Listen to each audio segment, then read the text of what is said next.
नमस्कार दोस्तों, जय श्री कृष्णा, राधे राधे। आज हम आपको एकादशी व्रत की कथा सुनाएंगे। इसका क्या परिचय है, इसके महत्व क्या हैं, इसकी विधि क्या है और इसकी कहानी क्या है, कैसे शुरू हुई एकादशी, आज आपको सभी बताएंगे इसके बारे में। तो कृपया ध्यान से सुने। एक वर्ष में 12 महीने होते हैं और एक महीने में 2 एकादशी होती हैं। तो इस प्रकार 24 एकादशी हुई। जिस वर्ष में लोंद मास यानी कि अधिक मास पड़ता है उस वर्ष 2 एकादशी बढ़ जाती हैं। इस तरह कुल 26 एकादशी होती हैं। उनके नाम इस प्रकार हैं: उत्पन्ना एकादशी, मोक्षदा एकादशी, सफलता एकादशी, पुत्रदा एकादशी, सटलिता एकादशी, जया एकादशी, विजया एकादशी, आमलकी एकादशी, पाप मोचनी एकादशी, कामदा एकादशी, बरोथनी एकादशी, मोहिनी एकादशी, अपरा एकादशी, निर्जला एकादशी, योगिनी एकादशी, देवशयनी एकादशी, कामिका एकादशी, पुत्रदा एकादशी, अजा एकादशी, परिवर्तनी एकादशी, इंदिरा एकादशी, पासा कुशा एकादशी, रमा एकादशी। ये होगी 24 एकादशी। 24वीं एकादशी देवोत्थानी एकादशी। एवं अधिक मास की दोनों एकादशियों के नाम इस प्रकार हैं: 25वीं है पद्मिनी एकादशी और परमा एकादशी।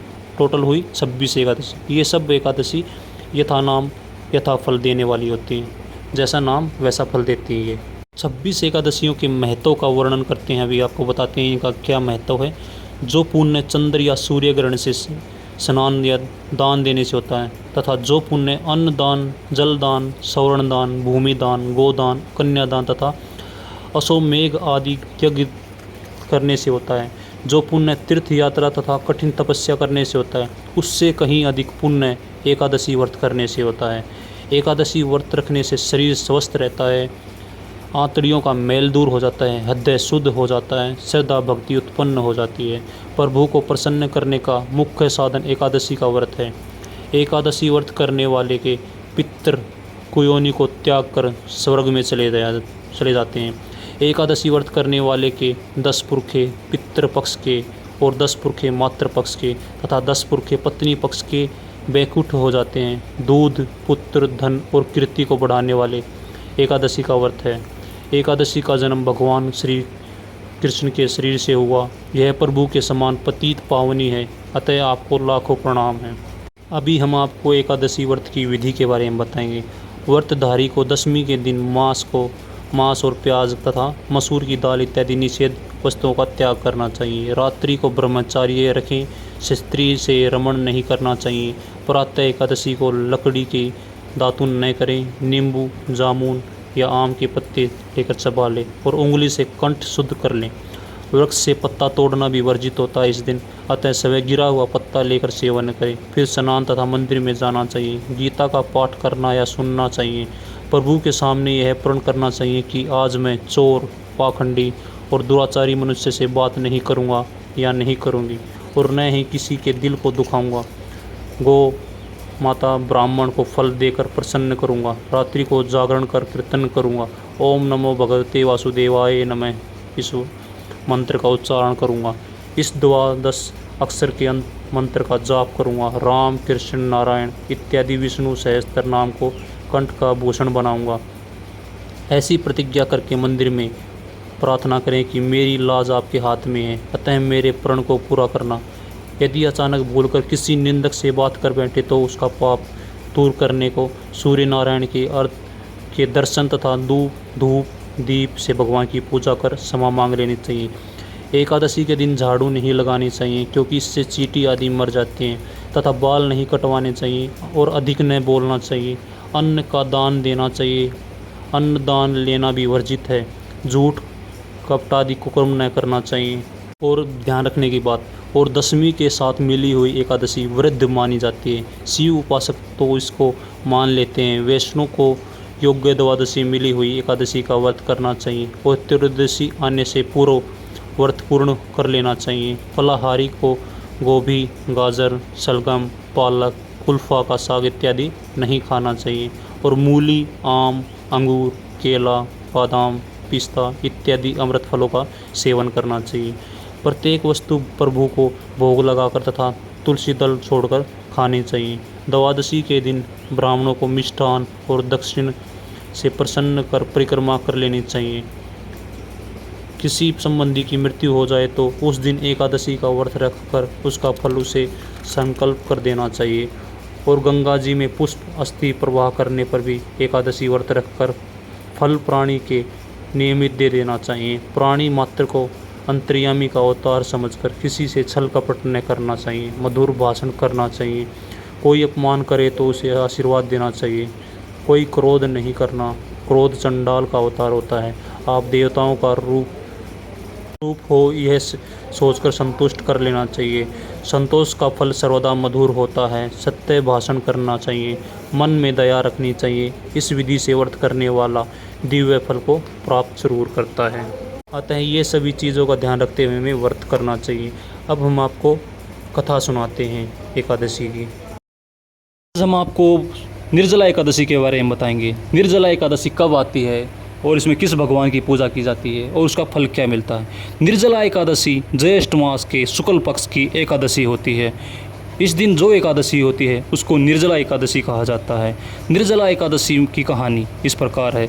श्री भीमसेन बोले कि हे पितामह, भ्राता युधिष्ठिर, माता कुंती, द्रौपदी, अर्जुन, नकुल, सहदेव आदि एकादशी के दिन व्रत करते हैं और मुझसे एकादशी के दिन अन्न खाने को मना करते हैं। मैं उनसे कहता हूँ कि भाई मैं भक्तिपूर्वक भगवान की पूजा कर सकता हूँ और दान दे सकता हूँ, परंतु मैं एकादशी के दिन भूखा नहीं रह सकता। इस पर व्यास जी बोले, हे भीमसेन, यदि तुम नरक को बुरा और स्वर्ग को अच्छा समझते हो तो प्रत्येक मास की दोनों एकादशियों को अन्न न खाया करो। इस पर भीमसेन बोला, हे पितामह, आपसे प्रथम कह चुका हूँ कि मैं एक दिन एक समय भी भोजन किए बिना नहीं रह सकता। फिर मेरे लिए पूरे दिन का उपवास करना तो बहुत कठिन है। मेरे पेट में अग्नि का वास है, जो अधिक अन्न खाने पर शांति होती है। यदि मैं प्रत्ययन करूँ तो वर्ष में एक व्रत अवश्य कर सकता हूँ। अतः आप मुझे कोई एक ऐसा व्रत बताइए जिससे मुझे स्वर्ग की प्राप्ति हो सके। व्यास जी बोले कि हे वायुपुत्र, बड़े बड़े ऋषि और महर्षियों ने बहुत से शास्त्र आदि बनाए। यदि कलयुग में मनुष्य उन पर आचरण करे तो अवश्य ही मुक्ति को प्राप्त होगा। उनमें धन बहुत कम खर्च होता है। उनमें से जो पुराणों का सार है उसको कहता हूँ कि मनुष्य को दोनों पक्षों की एकादशियों का व्रत करना चाहिए। इससे उन्हें स्वर्ग की प्राप्ति अवश्य होती है। श्री व्यास जी बोले, हे भीमसेन, कृष्ण और मिथुन संक्रांति के मध्य में ज्येष्ठ मास की शुक्ल पक्ष की एकादशी होती है, उसका निर्जल व्रत करना चाहिए। इस एकादशी के व्रत में स्नान और आचमन में जल वर्जित नहीं है, लेकिन आचमन में 6 मास से जल से अधिक जल नहीं लेना चाहिए। इस आचमन से शरीर को शुद्धि प्राप्ति होती है। आचमन में 6 मास से अधिक जल मद्यपान के समान है। इस दिन भोजन नहीं करना चाहिए। भोजन करने से व्रत नष्ट हो जाता है। यदि सूर्योदय से सूर्यास्त तक मनुष्य जलपान न करे तो उसे 12 एकादशी के फल की प्राप्ति होती है। द्वादशी के दिन सूर्योदय से पहले ही उठना चाहिए। इसके पश्चात भूखे ब्राह्मण को भोजन कराना चाहिए। तत्पश्चात स्वयं भोजन करना चाहिए। हे भीमसेन, स्वयं भगवान ने मुझसे कहा था कि इस एकादशी का पुण्य समस्त तीर्थों तथा दान के बराबर है। एक दिन निर्जल रहने से मनुष्य पापों से मुक्त हो जाता है। जो मनुष्य निर्जला एकादशी का व्रत करते हैं उनको मृत्यु के समय भयानक यमदूत नहीं दिखते, वरन भगवान विष्णु के दूत स्वर्ग से आकर उनको पुष्पक विमान पर बिठाकर स्वर्ग ले जाते हैं। संसार में सबसे श्रेष्ठ निर्जला एकादशी का व्रत है। अतः यत्नपूर्वक इस एकादशी का निर्जल व्रत करने से इस दिन ओम नमो भगवते वासुदेवाय नमः इस मंत्र का उच्चारण करना चाहिए। इस दिन गोदान करना चाहिए। इस एकादशी को भीमसेन या पांडव एकादशी भी कहते हैं। निर्जल व्रत करने से पहले भगवान की पूजा करनी चाहिए और उनसे विनय करना चाहिए कि हे भगवान, आज मैं निर्जला व्रत करता हूँ, इसके दूसरे दिन भोजन करूँगा। मैं इस व्रत को श्रद्धापूर्वक करूँगा, उससे मेरे सब पाप नष्ट हो जाएं। इस दिन एक बड़े वस्त्र से ढककर स्वर्ण सहित दान करना चाहिए। जो मनुष्य इस व्रत के अंतराल में स्नान तप आदि करते हैं उनको करोड़ों फल मिलते हैं। स्वर्ण दान का फल मिलता है। जो मनुष्य इस दिन यज्ञ होम आदि करते हैं उसका फल भी वर्णन हो जाता है। इस निर्जला एकादशी के व्रत से मनुष्य विष्णु लोक को जाता है। जो मनुष्य इस दिन अन्न खाते हैं उनको चांडाल समझना चाहिए, वे अंत में नरक में जाते हैं। बर्मा, हत्यारे, मद्यपान करने वाले, चोरी करने वाले, गुरु से द्वेष करने वाले, असत्य बोलने वाले इस व्रत को करने से स्वर्ग को जाते हैं। हे कुंती, जो पुरुष या स्त्री इस व्रत को श्रद्धापूर्वक करते हैं उन्हें निम्नलिखित कर्तव्य करने होते हैं। उन्हें सर्वप्रथम श्री भगवान विष्णु की पूजा करनी चाहिए, तत्पश्चात गोदान करना चाहिए। उस दिन ब्राह्मणों को दक्षिणा देनी चाहिए, मिष्टान आदि देना चाहिए। निर्जला के दिन अन्न, वस्त्र, छत्र, उपाहन आदि का दान करना चाहिए। जो मनुष्य इस कथा को प्रेम पूर्वक कहते हैं व सुनते हैं उनको स्वर्ग की प्राप्ति होती है।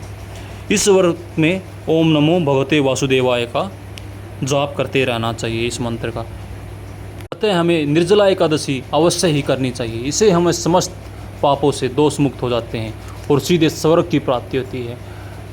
कैसी लगी आपको कहानी ज़रूर बताना। जय श्री कृष्णा, राधे राधे।